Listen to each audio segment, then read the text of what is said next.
एक गांव में सरजू नाम का एक कुम्हार रहता था। सरजू बहुत ही गरीब आदमी था और अपनी इसी गरीबी के कारण उसे कष्टों में जीना पड़ रहा था। सच तो यह था कि उसे भर पेट भोजन तक नहीं मिल पाता था। इसलिए वह भगवान से हमेशा यही शिकायत करता रहता था कि भगवान, आप सिर्फ अमीरों के हैं। आप उन्हें तो इतना ज्यादा देते हैं कि उनके पेट में खाना रखने की जगह ही नहीं बचती, और हमें इतना कम देते हैं कि कभी ठीक से पेट भी नहीं भर पाता। एक दिन शाम के वक्त सरजू अपने घर के आंगन में बैठा मिट्टी के बर्तन बनाने का काम कर रहा था कि तभी वहाँ एक साधु आ जाता है और वो सरजू से कहता है, बेटा, मैं आज की रात आपके यहाँ काटना चाहता हूँ। क्या आप मुझे एक वक्त का भोजन और एक रात के लिए आश्रय दे सकते हैं?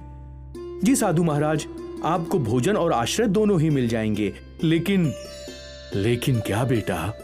लेकिन आपको वही रूखा सूखा खाना पड़ेगा जो मेरे घर में मौजूद है। अरे बेटा, जो भी हो सब चल जाएगा, क्योंकि साधु भोजन के स्वाद पर नहीं बल्कि मन के भाव पर मरता है। साधु के यह कहने पर सरजू साधु को रात भर के लिए अपने घर में रख लेता है। वह आंगन में साधु के लिए एक चारपाई लगा देता है और साधु उसी पर सो जाता है।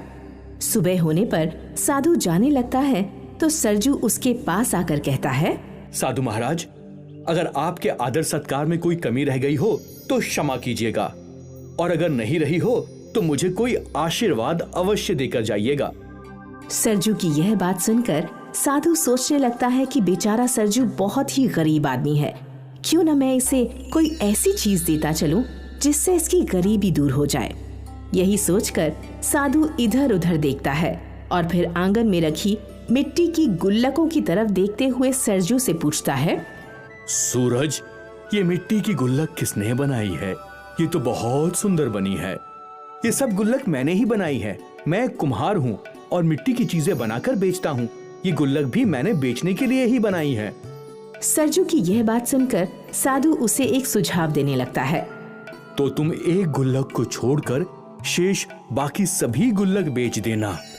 पर एक गुल्लक को छोड़कर क्यों साधु महाराज? क्योंकि वो एक गुल्लक तुम्हें रोज सोने के सिक्के दे सकती है और तुम्हारे घर से गरीबी का अंधकार मिटा सकती है। फिर तो जल्दी बताइए कि वो गुल्लक कौन सी है? सरजू का यह उतावलापन देखकर साधु कहता है, देखो सूरज, हमारे यहाँ से चले जाने के बाद जिस भी गुल्लक को तुम स्पर्श करोगे वही सोने के सिक्के देने वाली गुल्लक बन जाएगी। क्या वो रोज ढेर सारे सोने के सिक्के देगी?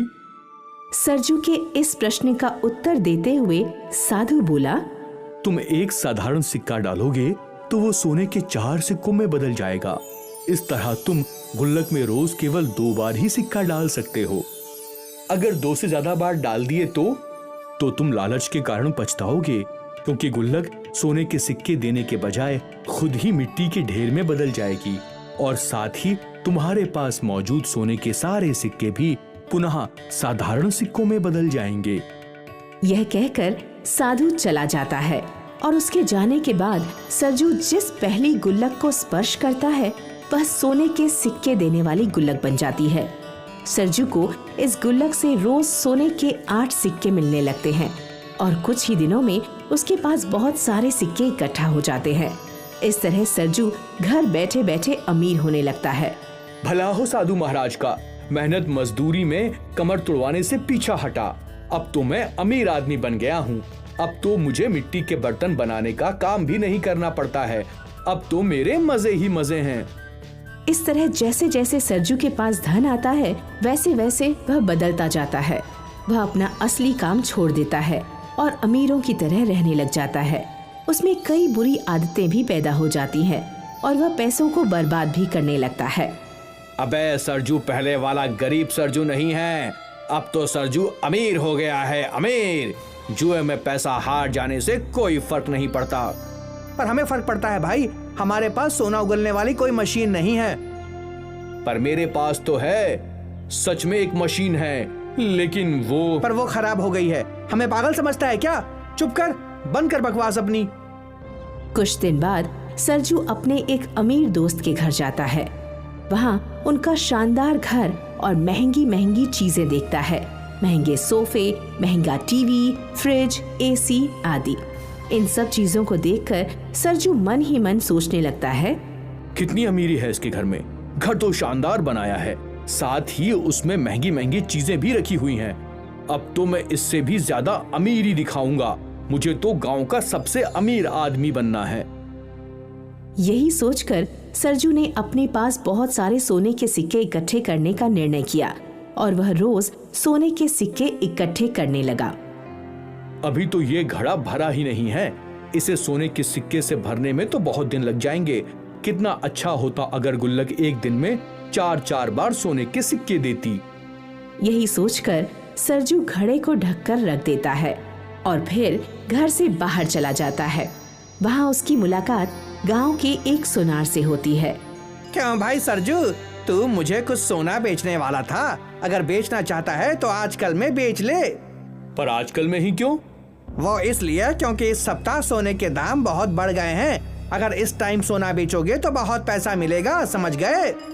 सोने की कीमत बढ़ने की बात सुनकर सरजू मन ही मन बहुत खुश होता है और अपने आप से कहता है, बस 2-3 दिन और रुक जाइए। भगवान ने चाहा तो घड़ा सोने के सिक्कों से भर जाएगा और फिर उन्हें बेचकर मैं गांव का सबसे अमीर आदमी बन जाऊंगा। फिर घड़े को सोने के सिक्कों से भरने और सबसे अमीर बनने के चक्कर में सरजू साधु की बात को भूल जाता है और गुल्लक से अधिक सिक्के पाने के लालच में उसमें एक ही दिन में 3 बार सिक्के डाल देता है। 3 बार सिक्के डाल देने से गुल्लक तुरंत मिट्टी के ढेर में बदल जाती है। अरे ये क्या, साधु की बात तो सच हो गई। गुल्लक तो मिट्टी के ढेर में बदल गई। सोने के सिक्कों को देखता हूँ, कहीं वो भी साधारण सिक्के तो नहीं बन गए।